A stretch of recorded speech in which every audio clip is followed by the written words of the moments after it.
5 Game of Thrones Season 8 answers we need. The breathtaking final episode of Game of Thrones Season 7 last year opened up a can of surprising events that helped tie up loose ends and confirm some long-standing theories about the show. As shocking and satisfying as they may be, we can't help but wonder how all of these will play out in the final season. In all honesty, Season 7 actually left us viewers with heaps of compelling questions. Questions that are hard to shake off until they get answered when the show returns for the 8th and final season this year. In this video, we'll drop down 5 most lingering questions that need to be addressed in Season 8. 5. Are Beric and Tormund still alive? Fans around the world probably held their breaths as they witnessed the Night King and his undead White Walker army effortlessly breach the wall during the closing moments of the Season 7 finale. There's absolutely nothing the Wildlings and the Brotherhood of the Watch can do to stop such a powerful attack, but run for their lives.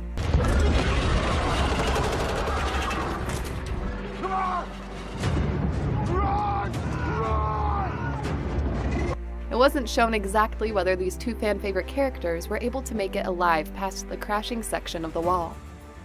Christopher Hivju, the actor who plays the Wildling Brute, admitted during an interview with The Hollywood Reporter last year that his character's fate is yet unknown. Although we've known Beric for being a guy who already had too many appointments with death, while Tormund is a tough guy to kill, it's hard to see how these 2 could have survived the chaos in Eastwatch. Until we see their dead bodies pulled out from the rubble, we could still hold that small flicker of hope that they're alive. Number 4. What's the deal with the undead Viserion? Ever since Daenerys' 3 dragons came to the fore, these powerful beings have become an integral part of the story's development. However, everyone was devastated when Viserion fell into the hands of the Night King. We immediately saw the devastation the villain is capable of causing, with a white dragon as his steed.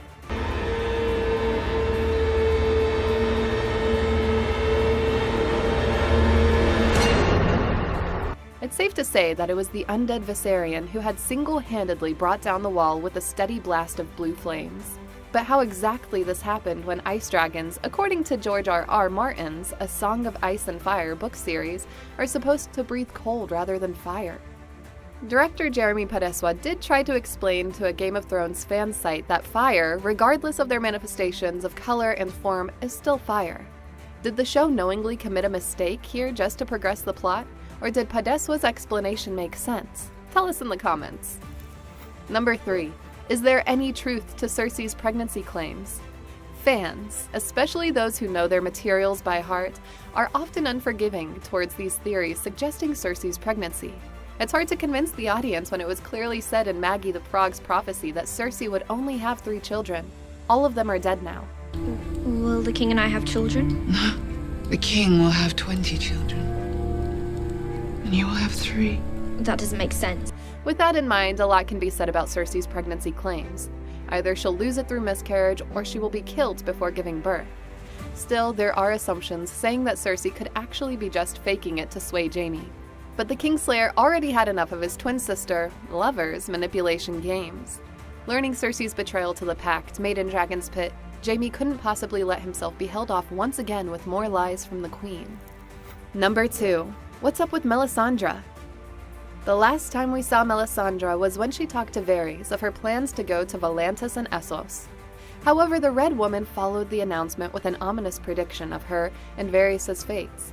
According to her, she will be back, albeit for the last time in Westeros, as she is destined to die in the country just like Varys. I will return, dear Spider. One last time. My lady. I have to die in this strange country. Just like you. This could mean a lot, knowing for a fact that Volantis is the mecca of the believers of R'hllor, the Lord of Light. It's possible that Melisandre has plans to round up her army of Red Priestesses and help in the war against the White Walkers. Who knows, this woman is a mystery herself, but rest assured, good old Melly will definitely have a major role to play in the show's grand finale. And number 1. What are the consequences to Daenerys and Jon's love affair? The facts are already laid on the table. Jon Snow is not Ned Stark's bastard, he is the son of Lyanna Stark, Ned's sister, and Rhaegar Targaryen. The latter happens to be Daenerys' brother who was killed by King Robert Baratheon. But the last negative truth is not what everyone is clamoring about, it's the one before that. Queen Dany is the aunt of Mr. Goody Two-Shoes, Jon Snow. and they just had sex on a boat en route to Winterfell. Of course, by way of dramatic irony, these wonderful characters are unaware of the truth. One can't help but wonder how things will turn out for the two when they learn the truth of their family relationship.